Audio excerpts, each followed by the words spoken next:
State last week ended one long losing streak, finally beating Michigan, but can they end another one this week and knock off Ohio State? Hey, how are you, folks? Jason Horowitz, glad to be with you on the college football previews presented by AT&T. It's the third-ranked team in the nation, the Nittany Lions, on the road in Columbus to take on number 10 Ohio State, a place where they have never won since joining the Big Ten, and they haven't won in Columbus in 30 years overall. Let's bring in Spencer Tillman to break it all down. And Spence, national championship hopes, of course, the Big Ten title, all of that on the line really Saturday night. When you look at this game, what is the key for Penn State to win?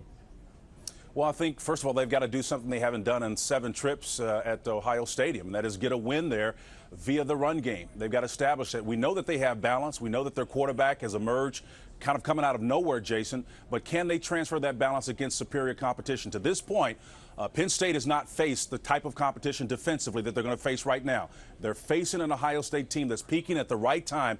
Can they establish their run game and get that attitude, force that very difficult situation to run, 9 to 10 guys around the line of scrimmage, and then they can open up their passing attack. But they got to get it with the run game, first of all, Jason. Well, you talk about Ohio State peaking at the right time. Last week, just dominating Michigan State and doing it early, and a lot of it with Terrell Pryor, who said before the game that if he wasn't playing well, that Jim Tressel should bench him.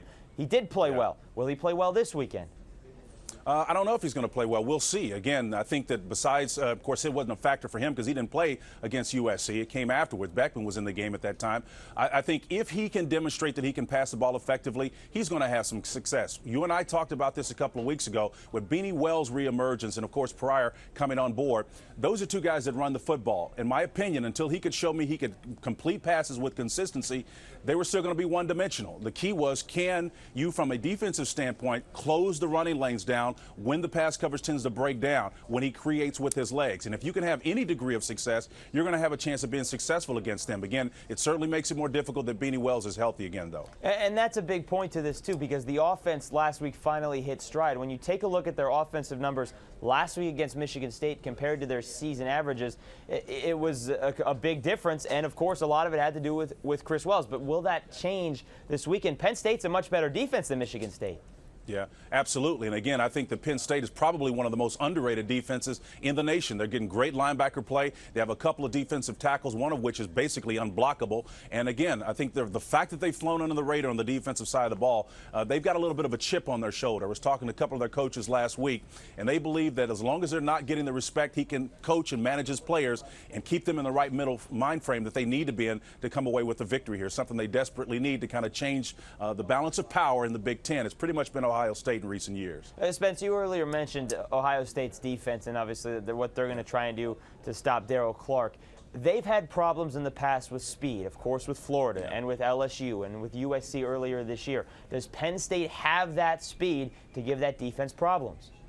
Well, they do have that speed. You know about Clark. You know about Royster, their great running back. They have it. Williams, one of their outstanding tight ends. They've got Jordan back. He's one of the guys that was hurt in that wide receiver core, and he had a career day last week. So they've got more than enough speed on the offensive side of the ball to the Nittany Lions. The key is, can they establish their run game to lose some of that speed on the perimeter at the receiver position? Again, it all gets down to matchups, Jason. If you can make one aspect of your game successful, in this particular case, both teams are going to want to establish the run first. Then the second part really comes into play. And then you start to work in a little bit of your play action. Again, this is going to be a great game to watch because I think you have both teams that are capable of doing it, and we have that bit of surprise waiting on tiptoes of anticipation to see if Pryor can pass the ball as effectively as he can run the ball. And this is going to be a fantastic game. I think it's going to be one of the best ones we've seen in the last 20 years between these two. And then the other part comes into play, the mental part, which you brought up at the top of this.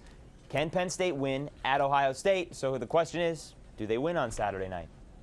I think Penn State will win. I think they're too balanced. I think their defense is underrated. I think they'll come in with the mindset that's necessary to come away with the victory and get off the schneid against this particular bunch. And I think it's also going to be interesting because you're going to have a couple of one-loss teams if that scenario happens, which, again, I think keeps them in the mix of the national championship hunt. Again, Ohio State obviously lost to USC, but we've already established in the SEC that you can have a 2-loss team and compete at that level. I don't know if if Ohio State gets in that category. But again, I still think it's going to be interesting to see them try, because they're going to get a lot of love with the fact that, number one, Beanie Wells was not in that contest when they went down to USC. So just keep an eye on both these ball clubs. I think one of them has a possibility, despite 2 losses, of sneaking in there. We'll see. I don't know about the 2 losses, but certainly with the 1 loss, we'll see how it all plays out. Spencer Tillman, thank you very much, sir.